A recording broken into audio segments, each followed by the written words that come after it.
WCBI News at 10 starts now. Good evening and thank you for joining us. I'm Cash Matlock. We begin tonight with a recap of this weekend's Juneteenth celebrations across the area. On the 19th of June in 1865, slaves in Texas finally learned that President Abraham Lincoln signed a proclamation 2 years prior, granting them their freedom. Juneteenth is the celebration of that freedom. Our Savannah Gato joins us live in the studio with more on how Starkville residents celebrated. Savannah. The Oktibbeha County NAACP and the J.L. King Center have teamed up to host Starkville's very first Juneteenth celebration. It was a day that recognized freedom and a community spirit. J.L. King and NAACP decided to do a partnership. We realized that with the unrest in our country, we said that we should do something positive. Starkville is such a great place to be, and we have such great camaraderie, and we decided that we'll do something positive. President of Oktibbeha NAACP, Yolanda Haddock, says this is a great way to bring the community together. And even though the coronavirus has made it challenging to hold events, Director of the J.L. King Center, Latala Harris, says that they are following all the guidelines to keep everyone safe. We are aware that, COVID-19 has put a damper on a lot of things, so we decided to put it in an area where everybody can spread out and still do social distancing. Black artisans were featured, so was music and food trucks. Mayor Lynn Spruill says it's important to be unified as a community. Well, I think it is a very supportive effort, and I think that matters, particularly right now, so I think it's very positive. And right now we want positive things, and I think that's one of the things that, one of the messages we can take from this is that everybody is very working to be very unified and very positive about how we're approaching our future, and this is part of our future. And even though we want to eliminate race-based discrimination, that's our mission, we also want to say we want to make everyone feel welcome. So today we celebrate African American freedom. We want the entire country to realize that Starkville is still a great place to be. The J.L. King Center will be offering COVID-19 testing tomorrow from 12 to 4. All right, thanks, Savannah. Many people around the country and world are continuing to protest in support of the Black Lives Matter movement and against systemic racism. Saturday, Louisville and Winston County held its very first protest. Everyone gathered at Louisville Coliseum to hear speeches from pastors, community leaders, and the mayor.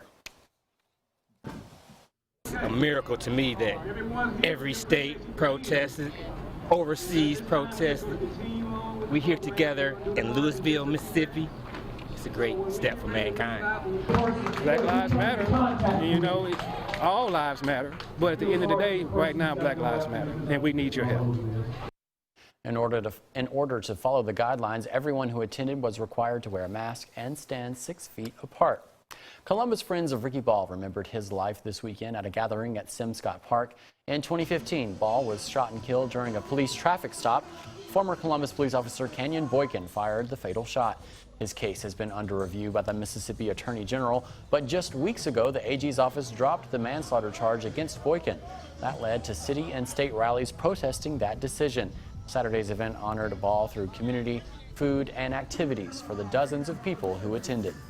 We came together as a community, the whole community, not just North Side, South Side, East Columbus.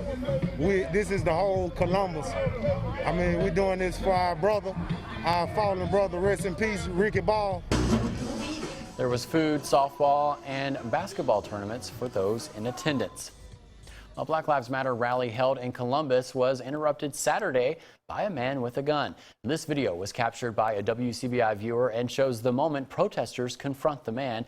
Public Information Officer Joe Dillon says Teddy Billingsley of Columbus is the man seen holding the gun in the video. He's charged with brandishing a weapon, disturbing the peace, and public intoxication, which are all misdemeanors.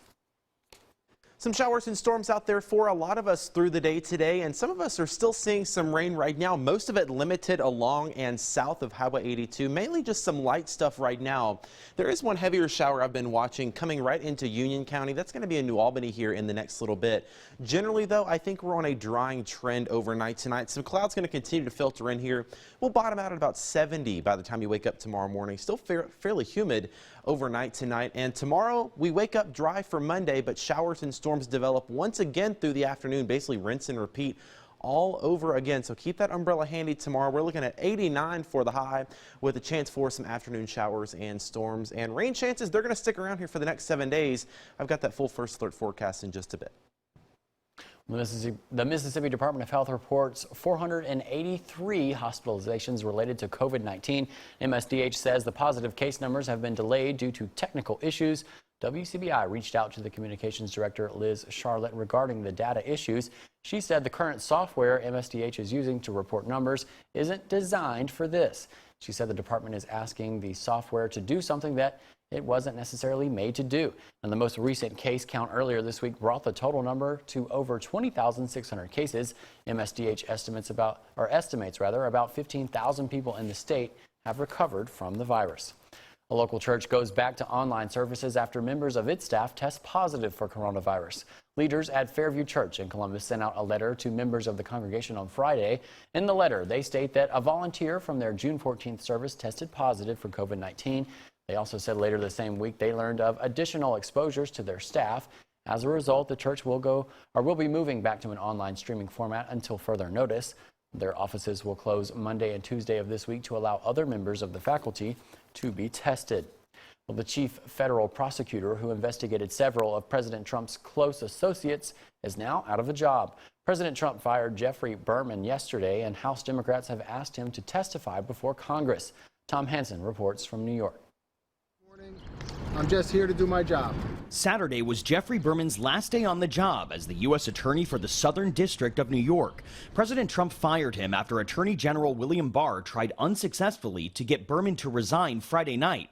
Democrats believe the president wanted Berman gone because his office ran a successful criminal investigation against President Trump's former personal lawyer, Michael Cohen. And CBS News has learned the office is investigating President Trump's current personal attorney, Rudy Giuliani, for possible foreign lobbying violations related to his work in Ukraine. We've seen a pattern of Barr corruptly impeding all these investigations, so this is just more of the same. Representative Gerald Nadler, who heads the House Judiciary Committee, has invited Berman to testify on Capitol Hill as early as Wednesday. Nadler says Barr deserves to be impeached, and he'll work to withhold $50 million from the Justice Department as punishment. President Trump, who spent Sunday morning golfing, told reporters last night he had nothing to do with the decision to sack Berman. We have a very capable Attorney General, so that's really up to him. I'm not involved. In the termination letter, Barr said he'd nominated Securities and Exchange Commission Chairman Jay Clayton to take over the job, even though Clayton has no experience, and Barr can only appoint interim federal prosecutors. In the end, Berman agreed to step aside with the assurance that his deputy, Audrey Strauss, would replace him and the investigations would continue. It appears again that Mr. Berman, who was a Trump appointee, was trying to do his job, follow the law, and that cost him his job. I do believe his deputy, Ms. Strauss, though, should be able to do the job professionally and appropriately. Strauss's new job may include an investigation into the president himself. His former national security advisor, John Bolton, has accused the president of promising Turkey's president he would intervene in an investigation by Berman's office of a state-owned Turkish bank. Tom Hansen, CBS News, New York. Senate Democrats have also called on the Senate Judiciary Committee to investigate Berman's ouster. Coming up, Trevor explains how hurricanes get their names in this week's Weather Wise segment. Don't go anywhere. WCBI News at 10 p.m. with Cash Matlock. Welcome back, everyone. Each year during the summer months, you hear meteorologists refer to hurricanes and tropical storms by names. But you may be wondering, where do those names come from and how are they decided? Meteorologist Trevor Burchett explains in this week's Weather Wise. Take a look. Over the past few weeks, you've already heard us talk about tropical storms Arthur, Bertha, and Cristobal. But where do these names come from and how are they picked and when did they get retired? These hurricane names are actually decided by a committee that is part of the World Meteorological Organization. In the Atlantic Ocean, there are actually 6 lists of hurricane names, that's it, and they're repeated every 6 years. For instance, in 2014, we had Tropical Storm Dolly, and that name is on the list again this year. However, if the tropical storm or hurricane is notable enough or memorable enough, the name will be retired to prevent confusion. In this case, the committee gets together after the end of the hurricane season to decide what name should go in its place. For example, after the 2018 hurricane season, the name Michael was replaced with Milton. The names always alternate between masculine and feminine, with even years starting with a masculine name. Another fun fact about hurricane names is that there will never be a Q, U, X, Y, or Z name because there aren't enough names that begin with those letters. If there are ever more than 21 named storms and we run out of names, as was the case in 2005, we will resort to the Greek alphabet and begin with Tropical Storm or Hurricane Alpha. To see the full list of names and to check if your name is on the list, you can visit the National Hurricane Center's website. And remember, if you have questions about the weather, let us know by sending us a message on Facebook, Twitter, or our email address. For now, I'm meteorologist Trevor Burchett. WeatherWise is brought to you by Four County Electric Power Association. AccuWeather Forecast with meteorologist Trevor Burchett.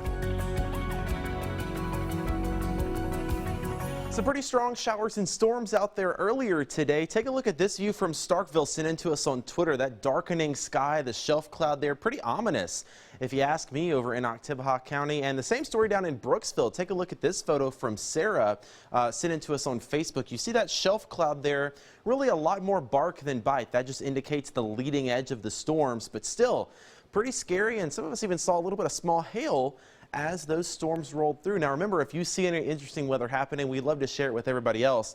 Easiest way to do that is through our free mobile app for Apple and Android. You can submit photos right in the palm of your hand. Also on Facebook, Twitter, and Instagram. You can also email those to us, weather@WCBI.com. Taking a look to the week ahead as we kick off the work week tomorrow. We are going to continue the chance for rain and storms here for the next several days, some of which could be on the stronger side. We're going to talk about that here in just a little bit. But besides the rain, we're still going to stay fairly mild and humid with all that moisture in the air. And hopefully, trends right now, finger crossed, is that we are going to be dry as we go into next weekend. Here's the time lapse from Columbus today. That quick shower, back to blue sky, and then some more clouds building in. That's kind of what you get here in the summertime. You get one of those quick showers and then back to sunshine. That did help to knock our temperatures down just a little bit. We topped out in the low 90s today, but after that storm came through Columbus, we were down into the 70s, right around 80 for the rest of today. Here's your rainfall totals now that the rain is diminishing. Heaviest rain down in Attala and Winston counties. They had a flash flood warning down there earlier today. Just about 1.5 inches in Louisville, about 1/2 inch here in Columbus. Lighter amounts off to the north and east, but just about everybody got in on a little bit of rainfall today. Still some rainfall out there right now, mainly lighter showers along and south of Highway 82. There's one heftier shower right along I-22 coming into New Albany. Generally, a lot of us are dry. And aside from an isolated shower here in the next couple of hours, I think we're going to stay that way. 70 for the low. Clouds for the most part stick around tonight. Fairly mild, just a light southerly wind. Tomorrow, if you're not a fan of the rain and storms that we saw today, I've got bad news for you. We're going to keep the rain and storms in play here through the day tomorrow. About a 50-50 shot for showers and storms, mainly in the afternoon hours after about 1 o'clock or so. Temperatures topping out close to 90 degrees by about 1 o'clock, cooling off through the afternoon as those rain and storms move through the area. All of this courtesy of this cold front off to our north and west. That's going to work up some moisture here. Here's Monday at 1 o'clock. You see those scattered showers and storms across our area. Those kind of die down as we get into the overnight hours, but we kind of rinse and repeat all over again for Tuesday with more chances for showers and storms through Tuesday afternoon. And as this cold front approaches here, that could actually prompt some of those storms to be a little bit on the stronger side, as I mentioned. Right now, a level 1 risk for severe weather, so not anything too major. Tornado threat, basically not there. Don't worry about tornadoes with this. What we are going to watch out for is some gusty wind, maybe a little bit of small hail, and some flash flooding as those storms roll through. For the next 5 days, basically looking at chances for some showers and storms. Keep the umbrella handy. As I mentioned, next weekend looking fairly dry, highs close to 90. This week on Mom to Mom, a quick and easy way to stay fit. Stay tuned. Back everyone, many gyms are limiting the number of people allowed inside. Some aren't open at all. So how can you stay healthy at home? Resistance band training can be a quick and easy way to get a workout in. Here's this week's Mom to Mom. Today on Mom to Mom, we're going to talk about resistance band training and its benefits. I've got Amy Everett here, who is a certified personal trainer, a mom of 2, and she's going to show us and tell us all about resistance band training and some of its benefits. First, Amy, what exactly is resistance band training? Well, resistance band training is just like training with dumbbells or cables, except it's more cost effective and you can take these anywhere. So I can just put this in my gym bag or my purse or whatever? Purse, whatever. Do it in the car, wherever you need to do it. I love it. So Amy, why don't you show us some fun moves to do with these resistance bands? Absolutely. So Amy, what are we doing here? So we're going to do some bicep curls here. Okay. So just curl in. So you want to do about 10 to 12 reps of those. So the great thing about bands is that they come in a variety of strengths. You can get light, medium, and heavy, so they're great for all fitness levels. So Amy, what are we doing here? We're doing kickbacks. So you want to do 3 sets of 15 of those. Knock them out. We're doing a squat with an overhead press. And how many of these should we do? 3 sets of 15. Awesome. That was actually really fun. Somewhat difficult, but fun. Yes, and it's so easy to do at home. You can buy any resistance bands for under $10. So everybody needs these. Absolutely. Give it a try. And as always, moms, if you have some fun workouts that you do with resistance bands, please post them on our Facebook page, and we'll see you on the next Mom to Mom. WCBI Sports with Chris Bolton. We continue our conversation with area coaches as we take a look into representation of minority coaches in high school sports. I was able to learn more on what direction coaches believe the football coaching scene is heading.